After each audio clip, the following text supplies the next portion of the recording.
morning and welcome to today, the last day of the Before I Die New Mexico Festival. I'm Gail Rubin, the festival coordinator, and I am still standing, although now I'm sitting. I'm still vertical and functional.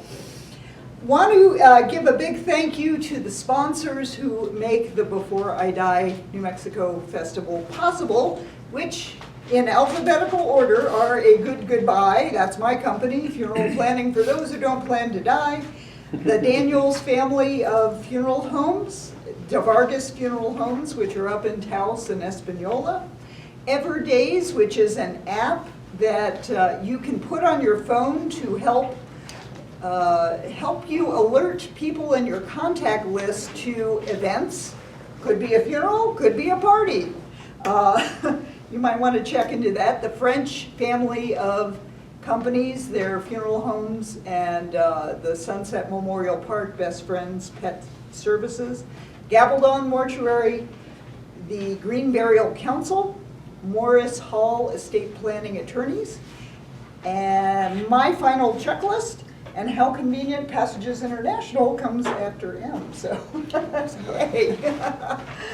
I am here this morning with two folks involved in the green burial movement, in a sense. Killian Rempin works with Passages International, and Donald Key runs the La Puerta Natural Burial Ground. So why don't we start out, if you guys would like to talk about what you do, and then we'll get into talking a bit about how Jewish burial is green burial. And if you have questions from the audience, feel free once we get into more of a free-form discussion. Sure, so my name's Killian Rempin. I'm the marketing manager at Passages International. We're the leader in wholesale supply of biodegradable funeral goods. So that includes biodegradable caskets that can be used for natural burial, cremation urns that are biodegradable so that people can scatter their ashes or place their ashes somewhere, send them off to sea or bury them in the ground, or more dignified scattering options rather than pouring out of a box. We also do things like jewelry and different types of jewelry made of cremated remains, and different types of keepsakes and small things to remember a loved one by. We work in all 50 states and a couple different countries around the world, in Europe and Australia, and what's the big one, Singapore. We work with the lovely folks over at La Puerta, and our whole goal really is to help funeral homes find a way to offer what the public wants if they don't want the traditional funeral experience. Very good. My name's Donald. My wife and I have Natural Burial New Mexico, and we own La Puerta Natural Burial Ground, which is at the base of the Manzano Mountains. We have we actually have 80 some odd acres there. 40 acres of it is dedicated exclusively to green burial. We are certified by the Green Burial Council. As Killian said, we also work very closely with Passages. We use a lot of their products. They're advertised on our website, as well as Fathers Building Futures and their kosher caskets. We started La Puerta about 2.5 years ago. Linda and I both are from the healthcare community, and we discovered in working very closely with hospice that in New Mexico there was no place for an alternative style of burying that was exclusively related to that alternative. So we searched for land specifically for the cemetery and purchased it when we finally found it. A lot of the issues going into that have to do with legalities through the state and the counties, and also the soil is diggable, which is, you wouldn't think about unless you are actually out there on the backhoe. So it's been very successful. We feel like much more so than what we anticipated it would be in such a short period of time. The Green Burial Council has been very helpful from the beginning with us in establishing this in a way that would be potentially sustainable. As you know, some of you may know that in Galisteo a number of years ago, the Green Burial Council attempted to establish a green burial ground here in the state, and that they had difficulties with that, so we consulted with them from the beginning to find out what their problems were and try to avoid those. So thank you, Gail, for allowing us to be on the panel today. Oh, I'm glad to have you here. And just to give you a little background about me and my credentials when it comes to Jewish burial. So I was raised in a conservative synagogue back east in the Washington, D.C. area where I'm originally from. I am now a member of Congregation Albert, which is a Reformed temple. And I, for about 9-10 years now, have been on the cemetery committee for Congregation Albert. And you may or may not know that we just recently developed a half acre of the cemetery that had not been developed to include several rows of green burial for Jewish green burial, actually within the city of Albuquerque. And I am also on the Heber Kadisha, which is the Jewish Burial Society. These are volunteers. Women do it for men. No, women do it for women, men do it for men. Where it is a ritual of washing and dressing the body and placing it in the casket. And we will be doing a demonstration of the Tahara ceremony after this session with some of the members of the Heber Kadisha coming to help us do that. One of the elements that a lot of Jews don't know about in our tradition is that Tahara ceremony and the approaches to why we bury, how we bury, have roots in both biblical and practical fields. When you look in Deuteronomy, there is a passage that says, it's actually regarding a criminal that has been executed, you shall not let his body remain overnight. Anyone who dies is meant to be buried within that same day. This is where we get the 24-hour rule of traditional Jewish burial. Practically speaking, when you look back thousands of years ago into biblical times, you're in a hot desert culture, there is no refrigeration. A body left out longer than 24 hours is going to start bloating and decomposing, and it will be very unpleasant. So there is a practical reason for burial within 24 hours, not just the biblical dictation, thou shalt bury him the same day, his body shall not remain out overnight. And when we look back in Jewish history, about 2,000 or so years ago, we had a very similar situation that we saw in the 20th century of families spending lots and lots of money on very fancy caskets and funeral celebrations among the wealthy. And then the poor, who could not afford all of these trappings of funeral disposition, were shamed, basically, because they could not afford what the rich were doing in their burial tradition. So Rabbi Gamliel, more than 2,000 years ago, said, I am going to have a very simple disposition. Wrap my body in cotton or linen shrouds.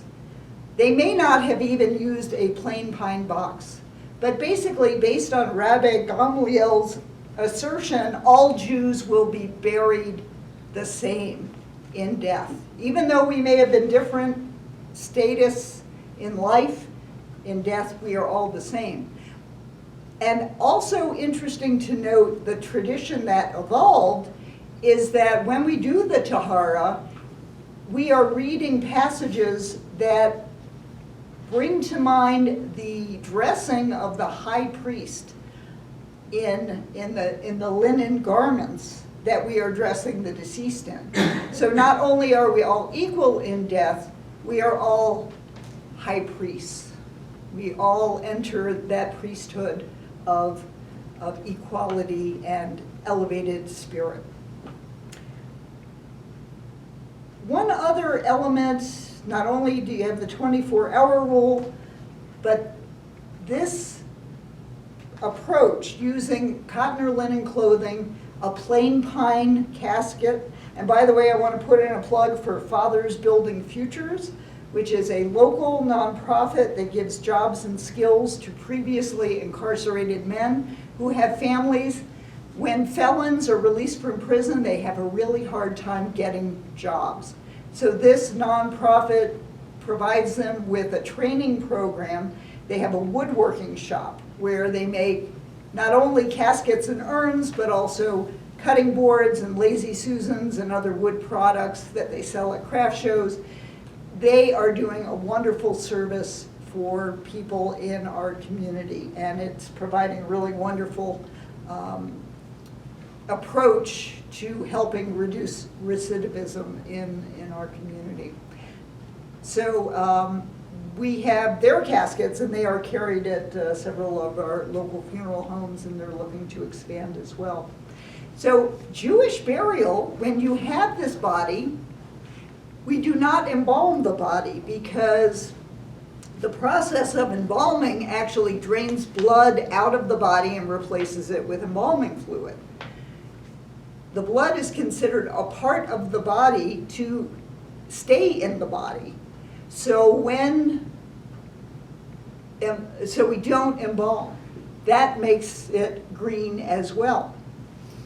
So the body, the cotton or linen shroud, the plain pine box, that is put in contact with the earth, even in a conventional cemetery.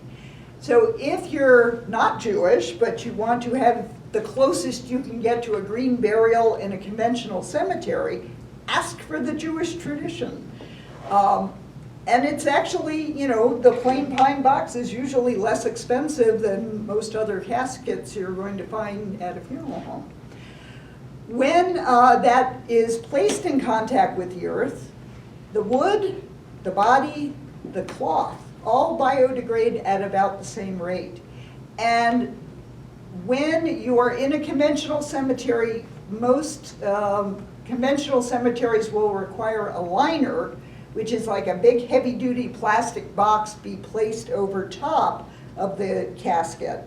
So although there is earth, you can throw some of the earth onto the casket before the final grave is filled in, you will still be in contact with the earth and go back into, decompose into the earth. Still have the earth on top supported by that liner.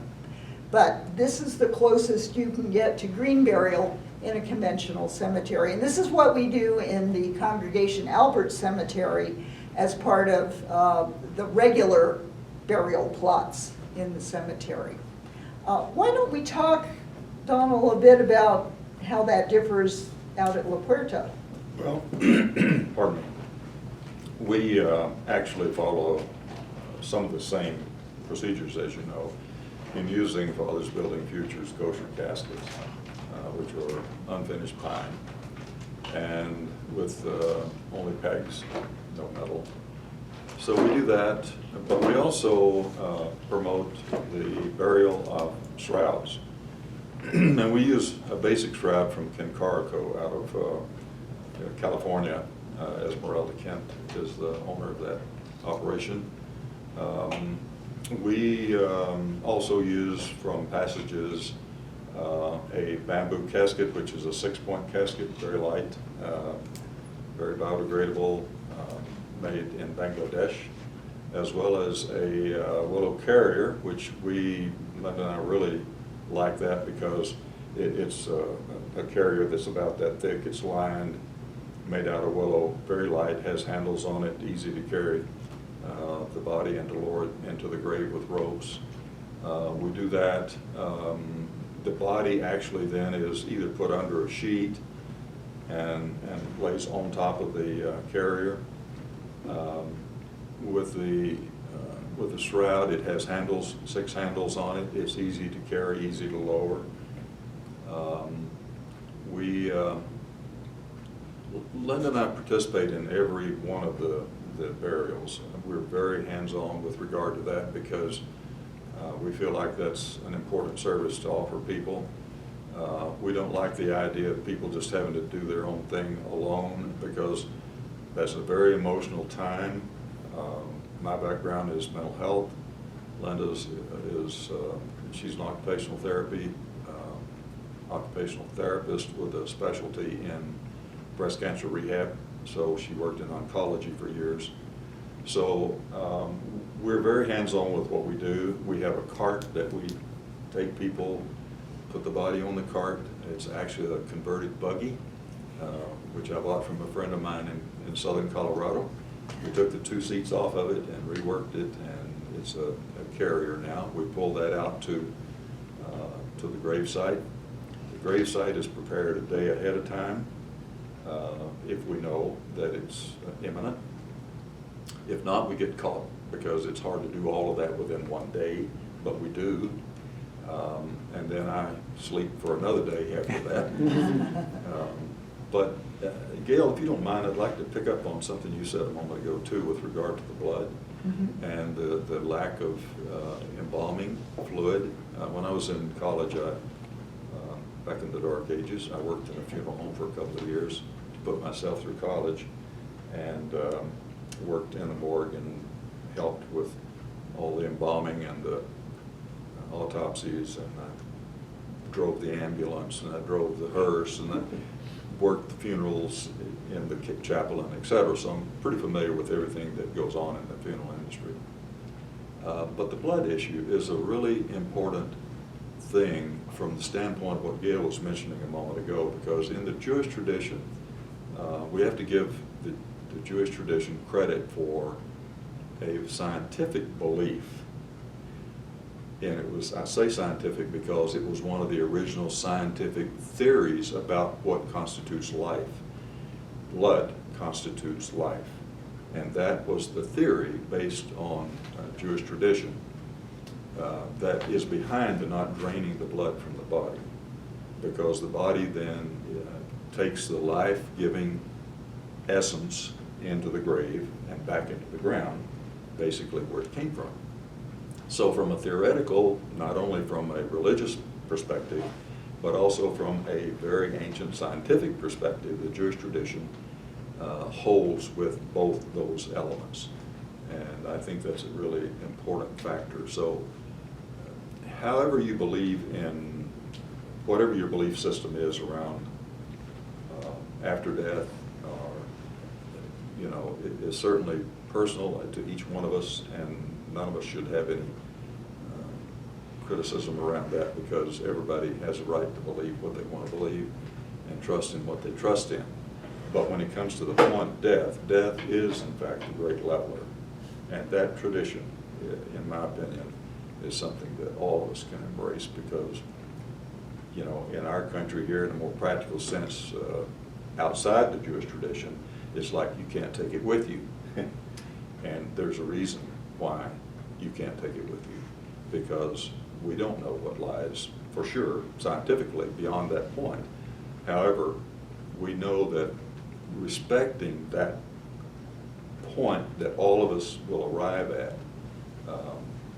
is something that gives a great deal of respect to the living as well as to those who are dying.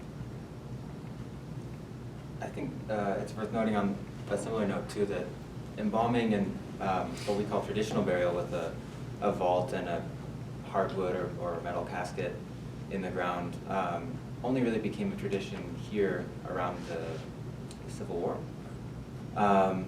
it happened because people would be out on the battlefield in a different state, and they would die in battle, and then they would, their families wanted to be able to bring their bodies home to bury them somewhere close.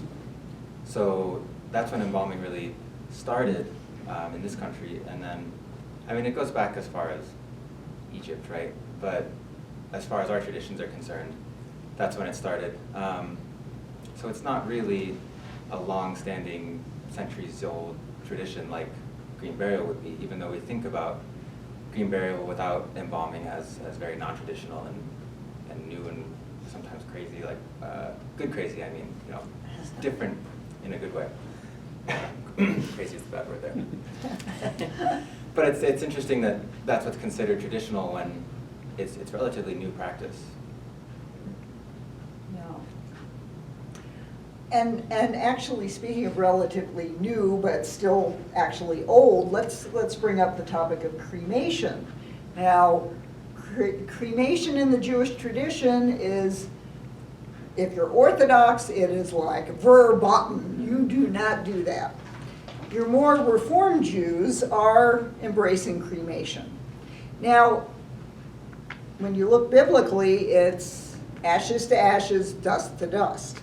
Cremation speeds up the process of winding up with bones.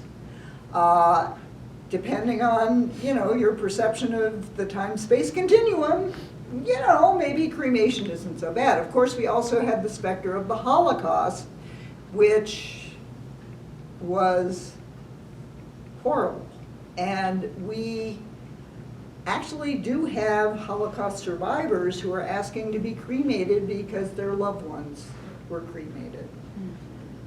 So you can look at it as in different ways. Now, in Congregation Albert Cemetery, we did recognize that people are choosing cremation. So we have established cremated remains resting plots. The important thing, if you are going to choose cremation as a Jew, is to have a final resting place for those cremated remains. It is important in the Jewish tradition to have that burial plot where you can have time and space come together in this place where you remember a loved one. And there are people who say, why should I do that? Nobody's going to come visit my grave. I have no kids. I am not going to have any heirs coming to visit me. Although maybe people will want to seek out the grave of the doyen of death eventually. I don't know. But it is, in the Jewish tradition, important, even if you are going to choose cremation, to have that final resting place for those cremated remains. One of the things to think about, since we're talking about green issues when it comes to burial, is that cremation does have a carbon footprint. An average-sized person will generate 532 pounds of CO2 in the process of being cremated, burning the natural gas to reduce the bones. And to put that in perspective, I have solar panels on my house here in sunny New Mexico, and I would have to run my solar panels for 14 sunny New Mexico days to offset one cremation. I have this monitoring system that tells me how much CO2 I offset by generating electricity from the sun. So when you multiply that by 1.5 million people a year here in the United States alone being cremated, that starts to add up to a carbon footprint. Plus, if you're a baby boomer, like I am, and you have silver fillings in your mouth from dental work decades ago, there is mercury in those fillings, in those silver fillings. And that mercury vaporizes below 1,000 degrees centigrade, or Fahrenheit, and most cremation retorts run between 12 to 1,600 degrees. So mercury vaporizes and goes out into the atmosphere. So that is a neurotoxin that us baby boomers are pumping into the atmosphere. Now, current dental practices have eliminated the use of mercury. So future generations won't be contributing that part, but that is something to know about. May I speak to that for just a Sure. moment? There is actually no way to live without forming some kind of carbon footprint. That's an impossibility. However, the whole emphasis on the green burial, and green in every other industry for that matter, is on trying to eliminate as much of that footprint as we possibly can. And the reason for that is because what we've discovered scientifically is that we're destroying ourselves because we're destroying the environment in which we not only originated, but in which we continue to evolve. So what you want to think about, in my opinion, is how can I eliminate as much of that footprint within the way I live as I possibly can. Well, actually, I was talking with one of the professors at Melbourne University in Australia just recently, and we were talking about this issue, and I said to him, you know, if you think about it, if you think about life, death cycle, not only in humans, but also in every life form, we actually live in a cemetery. That's what the earth is. Because we all live and we die, and every life form does, and eventually every life form goes extinct because of that. So what we're trying to do is eliminate the possibility of humanity going extinct before it's absolutely necessary. And that's why we're reducing and encouraging the reduction of carbon footprint. By the way, at La Puerta, we have a Jewish section dedicated by the Jewish Federation of New Mexico. And we have about 10 people there, one of whom is a Holocaust survivor who chose to be cremated. Also, well, you also have a Catholic section too. We do have a Catholic section as well. And by the way, with regard to that, thanks for bringing that up.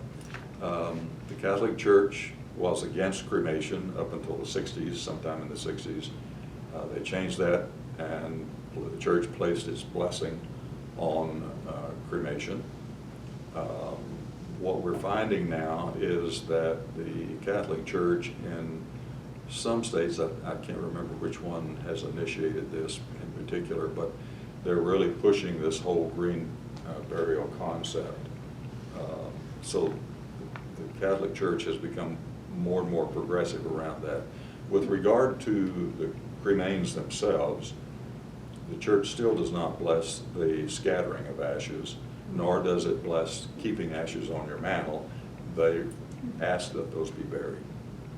So we have a section both for the Catholic community, for both full body and remains, as well as the general public. We also have both. I was listening to, I don't know if it was a podcast or some interview from a member high up in the Catholic Church in the South, talking about why cremation is okay, but also why they don't think you should. And this is like one particular church in the U.S. South.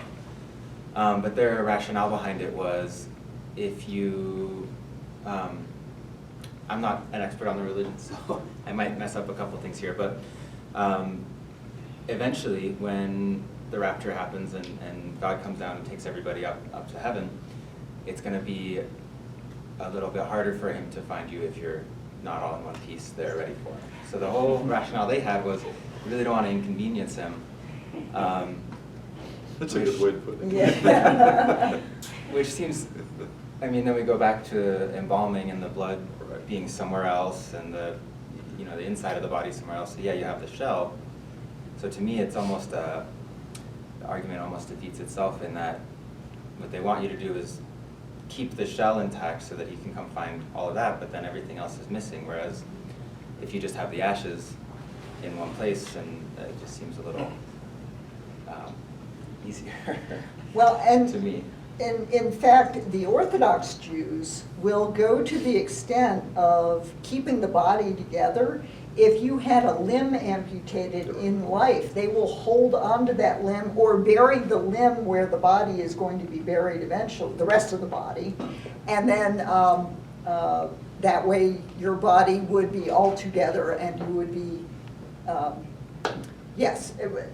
the rapture and the whole idea of resurrection actually started with the Jewish tradition. Yeah, that we would be resurrected in Christians came along a little later with it. Right. Well, Jesus was a Jew, you know. That's true, he was. That's right. And they called him rabbi. Absolutely. Um, Teacher. Yeah, so, that idea of keeping the whole body together so that you could be resurrected. And in fact, you'll see as part of this tahara, one of the last things that we do is place a little piece of earth from Israel. We sprinkle it over the body. There's the tradition that in the day to come, when we will all be resurrected, if you're in contact with the earth from Israel, but you're not actually located in Israel, your body will tunnel underground and come up in the land of Israel. There are some rabbis who say, don't talk about that. It's, it's a myth. Right. Well, but, I think the whole concept is also the reason behind our burying everyone facing east in our cemetery. Everybody, no matter who they are, they all face east for three different reasons.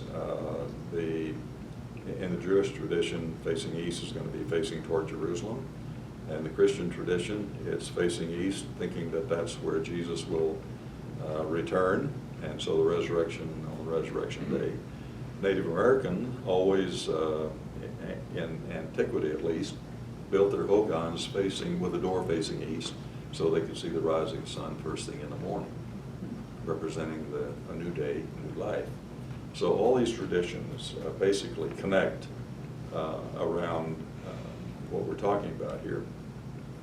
The other thing about that is, and Gail, I'm very happy to see you doing something with regard to the spiritual aspect of this, because immediately when you begin to talk about keeping the physical body intact for a resurrection, as it were, you're getting into the spirituality of what happens with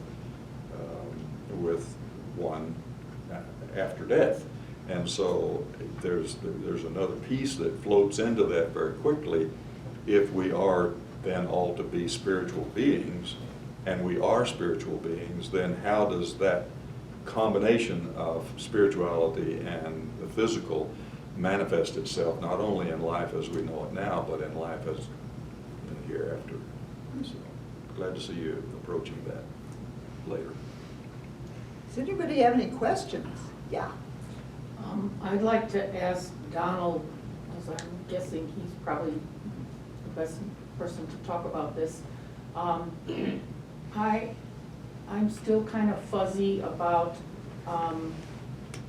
how the body gets to La Puerta, and exactly at what point, if funeral homes have to be involved, is that the traditional way that bodies come to you, or are there other ways? Thank you for asking that question. That's a very astute question.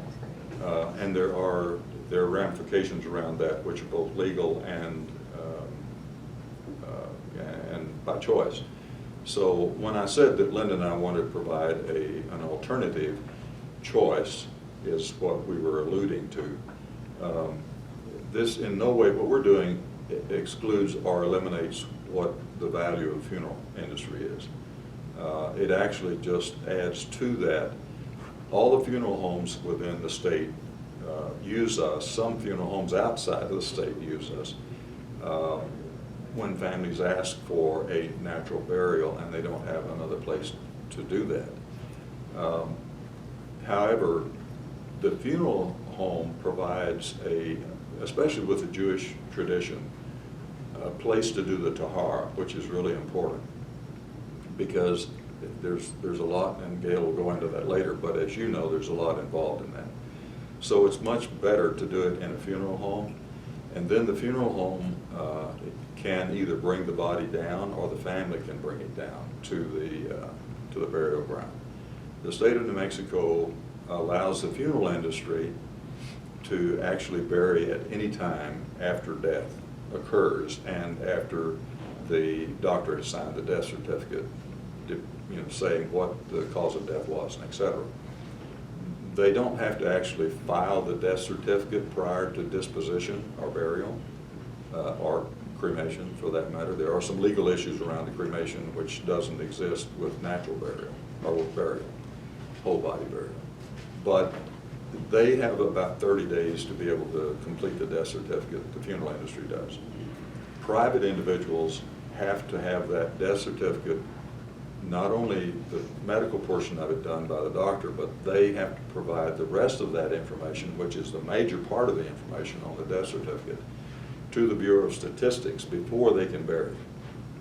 So that is a good reason for families to use a funeral home to do the death certificate. Two reasons. One, they have more time to do, the funeral home has more time to do the death certificate, releasing you to bury whenever you're ready. And the other is that they will transport the body for you if you want them to, and you'll have to work out those issues whether they charge you or not. Anytime you involve a funeral home, there are going to be charges, as there should be. And Linda and I have just raised our prices because of the involvement that we have, and we've realized that funeral homes really, we have a tendency to think they overcharge us. I have a tendency to believe that's probably true as an exception, not as a rule. So I think that, for example, if a family wants to do the death certificate, the law gives them the right to do that. And they also can then transport or have help transporting. But if a person passes away on the weekend, the Bureau of Statistics is closed. So there's no way you can do that on Saturday or Sunday and still be within the 24-hour period of time or have the body cooled. Because the law says the body has to be buried, an unembalmed body has to be buried within 24 hours or cooled. And so anytime the core of the body is cooled to near 40 degrees, then it will stay intact for months. But you can't do the death certificate, family can't, on the weekend. However, if it happens during the week, then the doctor fills out the death certificate portion, medical portion of it. Most every doctor is on the DAVE system, which is the electronic system that we went to in the state back in 2011. So that's sent in on their computer. Well, that initiates the death certificate along with a number. Then the family can call Monday through Friday and say to whoever answers the phone, I would like to, the family is handling the body and the disposition of the body. We would like to fill out the remainder of the death certificate. Depending on who answers the phone, they will either accept that over the phone and then it will be done, or they will say you have to come to Santa Fe to the office, pick a number, sit down, wait, and then we'll do it for you. And then that, of course, slows the process down. But that's the legalities and that's the practical aspects of what you're asking. So the funeral home actually is doing, I mean, they're earning their money They're because they're earning their taking money. care of that paperwork. Absolutely, and- absolutely. Yeah. Yes, ma'am. I had a question. I didn't understand what you were saying about the willow basket, or is it just to assist, or do they actually, you actually put the body, the shrouded body in the willow and skip the coffin. Is that That's what right, you were we saying? skip the coffin. Oh, I have And a picture that's- of it, if you'd like. And you don't, that's kind of cool. you don't even have to have a shroud for that. A lot of people say, well, Wow. you know, they ask, well, do we have to shroud the body? And what we say to them, no, just wrap it in a sheet. Pass that. But if you want to do the tahara, Absolutely. then you're already, oh, that. Wow. Do you, and my other question is, I've been hearing, I'm sorry, I came late, so you might have addressed this, but I heard a lot about these, that pods that you can, that last I looked, they were not legal in the US, but that you get buried in a pod, like those trees we see on the side of the road, the big bulbs, and they put you kind of embryonic in the pod and. It's the side of the road that's illegal. Yeah, and then bury it, and then as you decompose, you nourish a tree seedling. I think Do you have Killian that? can probably speak to that better. Yeah, I wanted to know Yeah, that. so that's become really popular in Europe. Yeah, It is still not legal in the States, Oh. and the reason is because we have large mammals that might oh, smell it and, you know, Dig you up. dig you up. Not only might, they will. Yeah. Oh, and is it would that- be a treat is for that them. So it's a really beautiful idea, and where it works, it's really oh, wonderful. There's alternatives here where you would be cremated, and there's systems. We have one. I don't know if I brought a card for it, but it's called the BioTree. And what it does is you put the remains in the base, and then there's a kind of cork that will treat the pH of cremated remains, because the ashes that come back are very high pH. They're like Mhm. 13.5 pH, or 12 to 14. Alkaline? Yeah, they're pH level. So Yeah, they're, yeah. I always forget if high or low is alkaline or acidic, but I believe it's alkaline. And so then the top half of the urn is a soil solution. It's a cocoa peat disc where it'll help grow any tree. It's a very nutrient-rich soil solution, basically. And you plant a tree in the top, and as the tree is getting situated in the top portion, the water's dripping down into the remains, treating the pH of those remains so that the tree can grow around them. Because if a root were to hit cremated remains with such a high pH, they would kind of sizzle. It's not very conducive to growing. And that's kind of the most popular way to do it here in the States, to be a tree. and I would just add something to what you said before. This is just because I've gone through, so if you're in a small town in New Mexico, if you're not in Albuquerque, you're not gonna get that. You're not gonna get any of that. It's gonna be really hard to get bodied in without the help of a funeral home, you know, because, or even if like that, or if you even wanted to cremation, because they have to send them out of town, Santa Fe, I don't know. May I say something with Yeah. regard to that too? We have a lot of people, I had a family yesterday, I was working at the cemetery, and they came down, and their first remark was, this is an awful long way from Albuquerque. They live in Albuquerque. We have people buried there from all over the state, and actually from El Paso as well. So you're right in that there is not another place where a lot of these things can be done, or where somebody like our cemetery, or like Linda and myself, have investigated this from every angle that you can imagine to make sure that we can provide people with accurate answers to their questions. Because there are a lot of questions that arise around this, and I think one of the things that's caused us to be somewhat successful is that we're very transparent, we're very open with people about every aspect of this. And it feels good when people are struggling emotionally with a death, to have somebody who not only knows the medical aspects of it, but also knows the practical aspects of, you know, what the values are with regard to a funeral home, what the values are with regard to a family taking responsibility for certain aspects of it.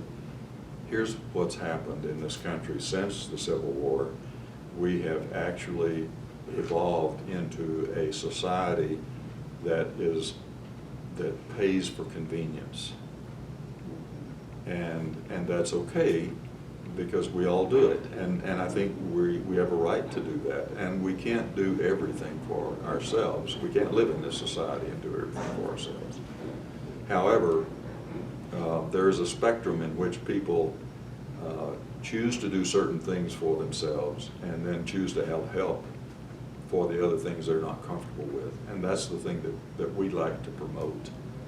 And I think the Green Burial Council certainly has gone to that by saying, as we started out by saying, that we would much rather reduce the carbon footprint than to be just really insane about insisting on that we take all of that footprint away, which is impossible.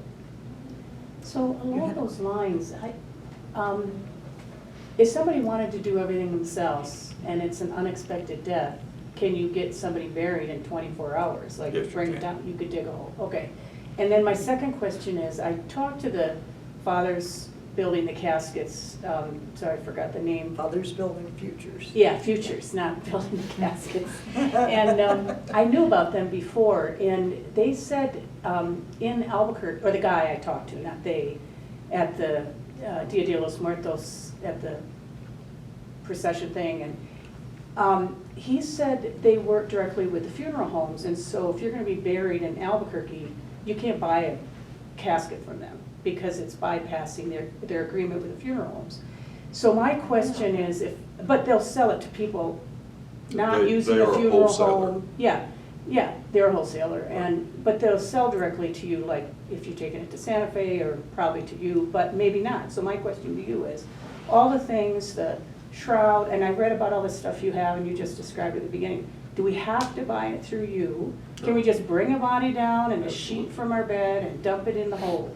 And If you want to do that, we'll help you. we don't have to buy the wicker thing, so it can be put in the ground in a sheet. That's But obviously, from what you all have just said, that's gonna be really difficult. So if we go through a funeral home because of New Mexico law and law everywhere, and spread of disease, you're gonna buy from them. You're gonna buy the sheet from the funeral home, or the shroud, or the casket, and they're If you gonna. go to a funeral home, they have a different set of rules. Yeah, And so the reason the state allows the funeral industry the latitude to bury immediately without filing a death certificate is because there are rules and They regulations alert us, placed yeah. on the funeral industry that are not placed on the general public. yeah. Okay, so they have control, the state has control over the funeral industry. Yeah, I see that. I mean, Yeah. otherwise you can just kill people and bury them down at Puerta de Well, Luna. yeah. You need a burial They transit trust permit that, too. that the funeral homes are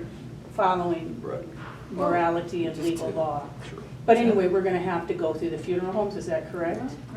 No, not necessarily. It depends on what you want. If you can't bury in 24 hours, body needs to be cooled, we don't have any You're room to gonna- cool it. You're gonna have to Go go through the through a funeral home, and then we'll end up buying everything from them, or are there other Although- No, alternatives? you can still, here's the thing, one of the rules the funeral industry has placed on it is that if you have a casket that you buy from anywhere, or you build yourself, the funeral home has to accept that, if that's what you Oh, want. okay. Or just a sheet, You are not forced to or buy a anything shroud, from or- them, other than their okay. services. Okay, I didn't know that. Thank you. They might have rules that you, at a certain cemetery that they own, that you can't do just a sheet or That's shroud. Right. And a lot of that is because if they have a certain system they're using to keep the land intact, they can't have it Those are local rules. sinking. That's what that thing is you described, to keep the The liner, equipment from correct, yeah. caving in. Well, and you also offer a lot of good information on your website about how to do it yourself. Oh, you do? Yeah, Okay. it's La Puerta. It's Can we naturalburialnewmexico.com. pre-buy everything through you? Yeah, we offer those, for example, we offer the caskets that. Passages. And the Okay. passages.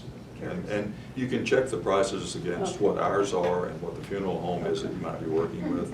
And I don't know what their prices are, I never asked, So the big idea is have everything paid for ahead of time. We can go to you Well, and it just do all makes it that. so much And easier you, because. you have somebody coming up after you and Linda, this is all, Yeah, people are we have a going line to of take this a progression. corporation and Yeah. we'll go forward. Yeah, It's Yeah. all in perpetuity. Okay.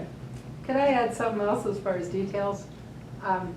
We just went through one expected, one unexpected deaths within 2 weeks. And the unexpected young person, just somebody built, it wasn't in Albuquerque.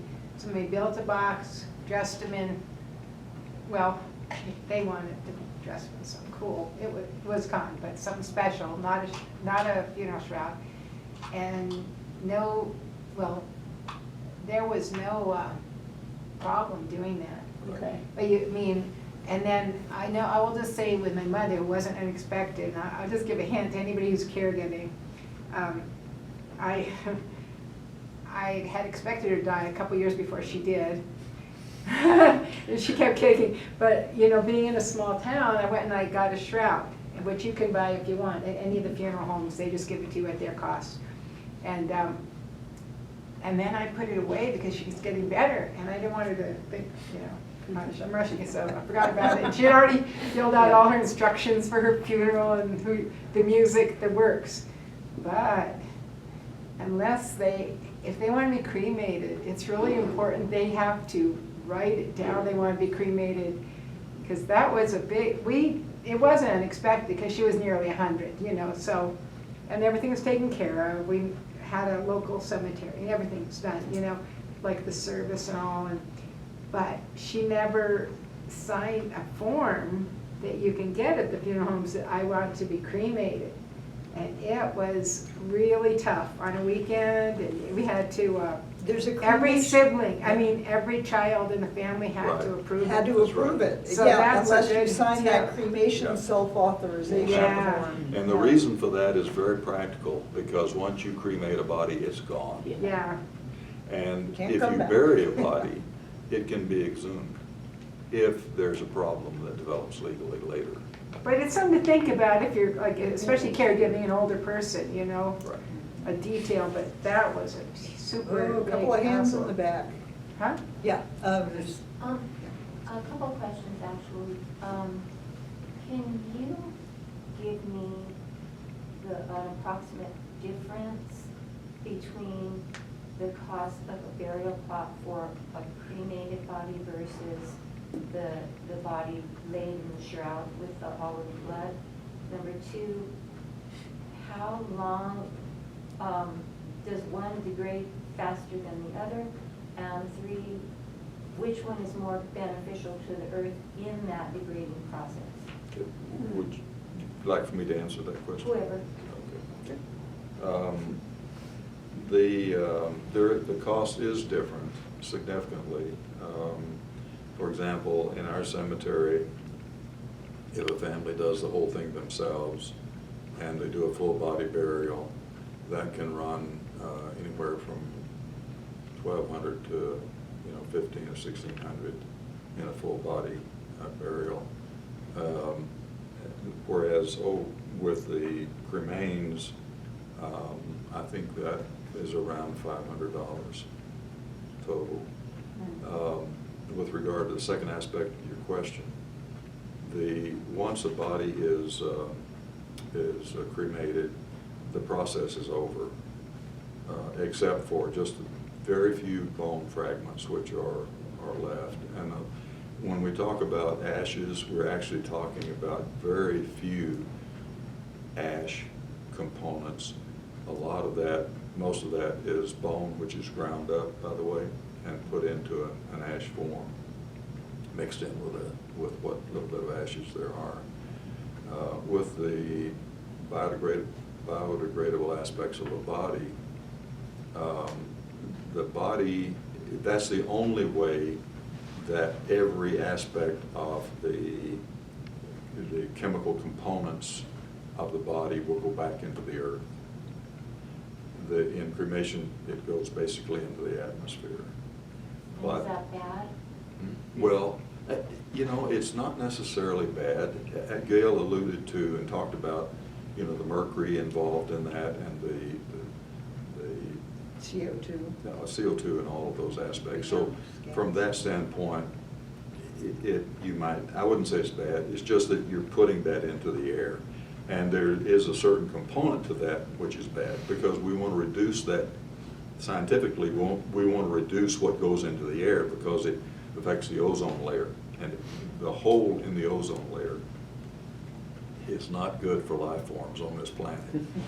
So, and by the way, that layer, do you realize that the layer that we live in is only 18 miles thick? Beyond that, we cannot survive. We can't even survive very far above, without oxygen. 3 miles. Yeah, we can't even get up 3 miles or whatever. So that's a significant piece, but the body decomposes at different rates. Part of that has to do with if you die from, what you die from. If you have a certain type of disease or whatever, that may impact the decomposition of the body. But the other thing that's important is the soil that is placed in, the temperature that the surrounding atmosphere. For example, here in the Southwest, bodies are going to last longer than they do in New England. And because of groundwater, because of temperatures, ground And we don't get freezes. much rain. We don't get much rain. So all of that, so a body can decompose very slowly over a matter of years before it's just down to bone, or it can decompose rapidly as over a matter of months. I saw one other hand. Yes. I was just wondering if you can speak to any things that might make natural burial more complicated or a no-go, like a prosthetic implant or a pacemaker. Do those need to be removed prior to burial and cremation? We don't require that at our cemetery. That's a very invasive process. Yeah. We don't consider that to be natural or necessary for our cemetery. By the way, that's another issue. The cemeteries have their own set of rules. You can bury. Everywhere you go. Yeah. So it can be different. So that was a good question. Thank you. We don't require that. However, with cremation, a That's right. pacemaker does need to be removed. Definitely. But because they have batteries that can explode in the oven, and that's very bad for the retort. Yes. And one more question, we wrap it up. I assume that you have to come down to La Puerta to decide where you want to be buried? No? No. And the reason for that is we don't sell you a plot we'll put you in whatever area you want to be in. But we bury according to a grid Okay. that is necessary on our end. So you're not actually buying a piece of real estate, you're buying the privilege of being buried in our facility within a given area. And then whenever that time comes, we bury accordingly. We separate that out because a lot of times a couple will want to be buried side by side. Right. And so we make sure that we have room for that. If they haven't already made advanced plans for that, we're anticipating that might happen. So we make sure that the way we bury allows that possibility. Does do your rules not allow for those tablets that are in the ground? You cannot have they used to be called headstones, I don't know what they're called Well, now. yeah, we do. The stone needs to be natural, and it needs to be no more than, I'll put it that way, 20 inches by 20 inches, and it lies flat. Right, and the funeral homes are familiar with your... They're all familiar with that rule, yeah. Can I just quickly ask when bodies first started going in there and about how many you have now? About 2.5 years ago, Okay. we had our first burial. Okay. First year, we had hardly any, and we did a lot of advertising during that period of time. We have at this point about 55 or 60 full body burials and that many cremains as well, plus people who have made arrangements ahead of time. And I do want to mention that here in New Mexico, the Jewish Federation has an indigent burial program. So if somebody cannot afford to be buried, they will be buried in the Jewish section in La Puerta. If somebody dies at home and they live alone and nobody discovers the body for a couple of days, does that in any way interfere with the plans the person have? I can assure you it does. Because what happens is that body goes to the Office of the Medical Investigator, OMI, and they will determine what the cause of death is. Once that's cleared up, then the body will be released back to the family, and they can make decisions about whether they want to use a funeral home or take care of it themselves. Okay. Well, thank you, Killian. Thank you, Donald. Absolutely. I think this was a great panel, and thank you all.